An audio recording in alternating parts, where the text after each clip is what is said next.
Escuta, ó filho, os preceitos do Mestre, e inclina os ouvidos do teu coração.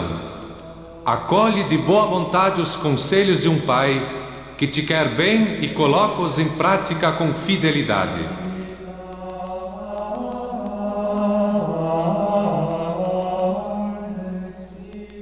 Jesus chama a fé, convida cada um de nós a viver da fé. Todos somos convidados a escutar a mensagem do Evangelho e a colocá-lo em prática. Todos somos bem-vindos no reino de Deus.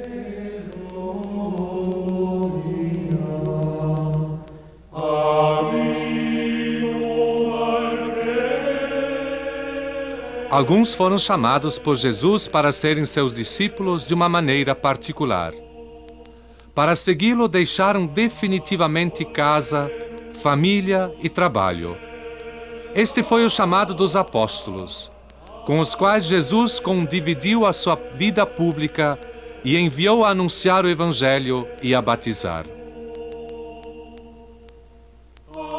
Viver completamente só no deserto comportava dificuldades pelas quais bem logo se constituíram na solidão comunidades monásticas nas quais os monges, sob a direção de um abade, rezavam juntos e condividiam alguns aspectos ou momentos da sua existência, permanecendo, porém, cada um na solidão de sua morada.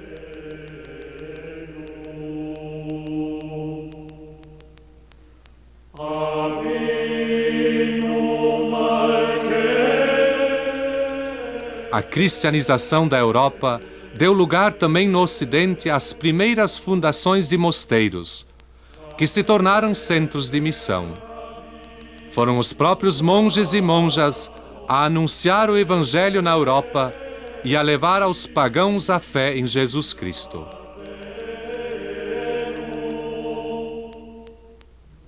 Um particular relevo para o monaquismo na Europa reveste a figura e obra de São Bento de Núrcia, chamado pai do monaquismo ocidental, porque é a sua regra que na Idade Média se refere, de modo dominante, à vida das ordens monásticas. Nasceu em um lugar não longe de Roma, onde ficou quando jovem para completar seus estudos, e com as mulheres e os homens nas comunidades orientais paleocristãs, rebelou-se contra a vida conformista e secularizada desta grande cidade, voltando-lhe as costas. Associou-se a um grupo de ascetas e viveu 3 anos como eremita numa gruta em Subiaco, onde fundou alguns pequenos mosteiros. Depois de alguns anos de preparação em diversas formas de vida monástica, Bento deixou Subiaco com alguns monges e fundou o mosteiro de Monte Cassino, onde escreveu a sua regra em torno de 530. A regra de São Bento, ao longo dos séculos, conduziu milhares de monges e monjas no caminho da fé.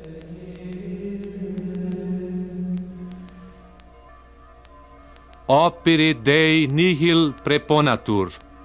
Significa que monges e monjas vivem segundo uma ordem comum estabelecida, marcado pelas horas de oração litúrgica.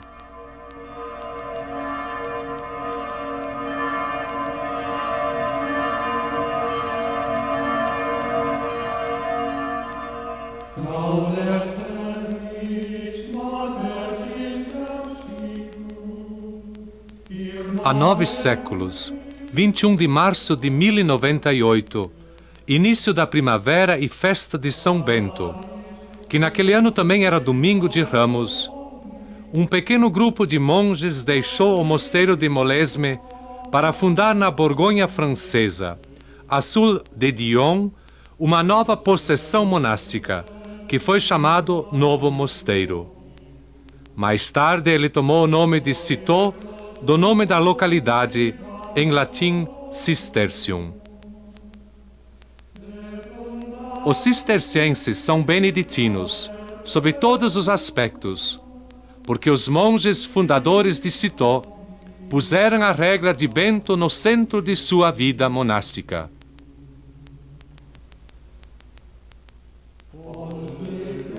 Em pouquíssimo tempo, a ordem cisterciense difundiu-se em toda a Europa, graças aos 3 abades fundadores, Roberto, Alberico e, sobretudo, Estevão, os santos monges e monjas, Elredo, Guilherme e Guerrico, Gertrudes e Lutgarda, e em modo particular São Bernardo, que entrou muito jovem em Citeaux. Visto a sua grande vontade, foi enviado a Clairvaux para fundar um novo mosteiro do qual tornou-se abade. As monjas e monges cistercienses desenvolveram um papel importantíssimo como portadores de fé, cultura e ensinamento.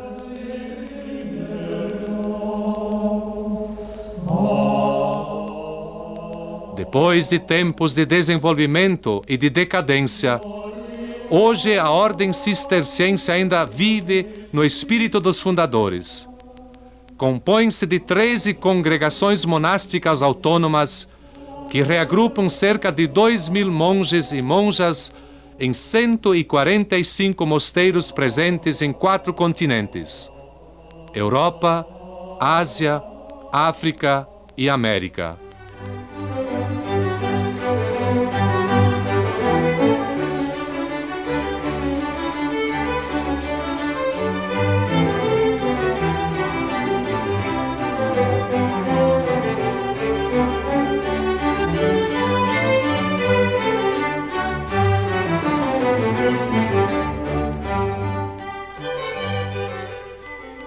Podemos dizer que tudo na vida concreta da ordem monástica está ordenado àquilo que São Bento chama de busca de Deus.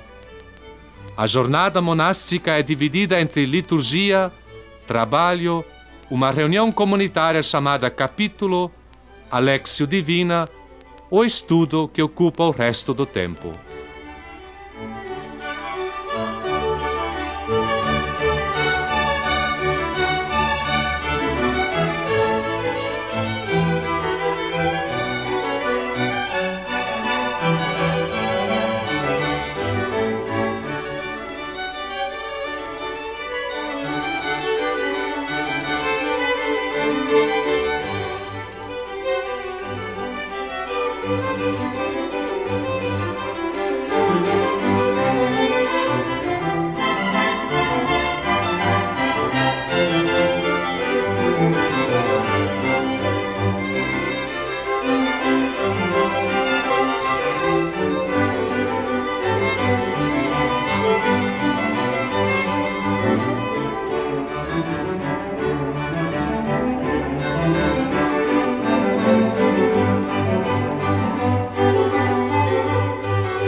Os cistercienses, com o sadio equilíbrio entre o respeito da autonomia e solidariedade na necessidade, também hoje criam as condições ideais para um retorno à radicalidade evangélica.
Domine labia mea aperies.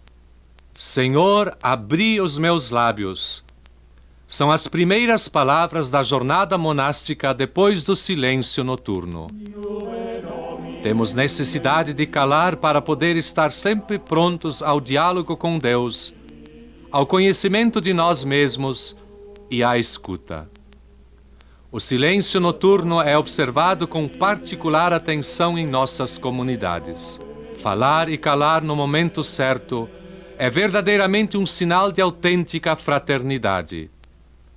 O silêncio e a quietude são premissas necessárias e são de ajuda para a vida de oração. Venite, adoremos.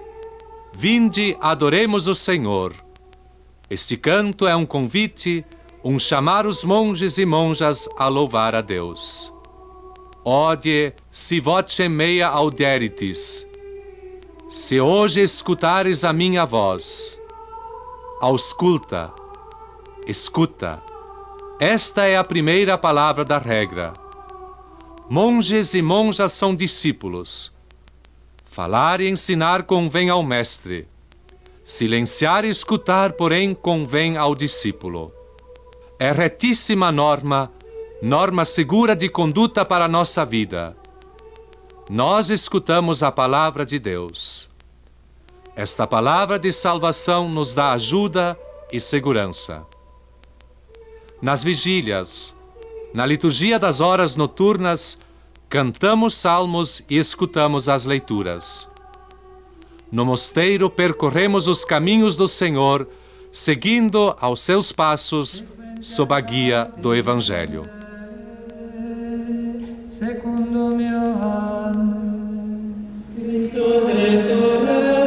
A comunidade monástica espera a Santa Páscoa na alegria de um desejo espiritual e nada deve antepor ao amor de Cristo. Desde os tempos antigos, as igrejas cristãs são orientadas para o leste. O sol que surge é símbolo de Cristo, a luz, símbolo da ressurreição e da nossa fé pascal. A comunidade pede no final de cada momento de oração o auxílio de Deus para as irmãs e os irmãos ausentes.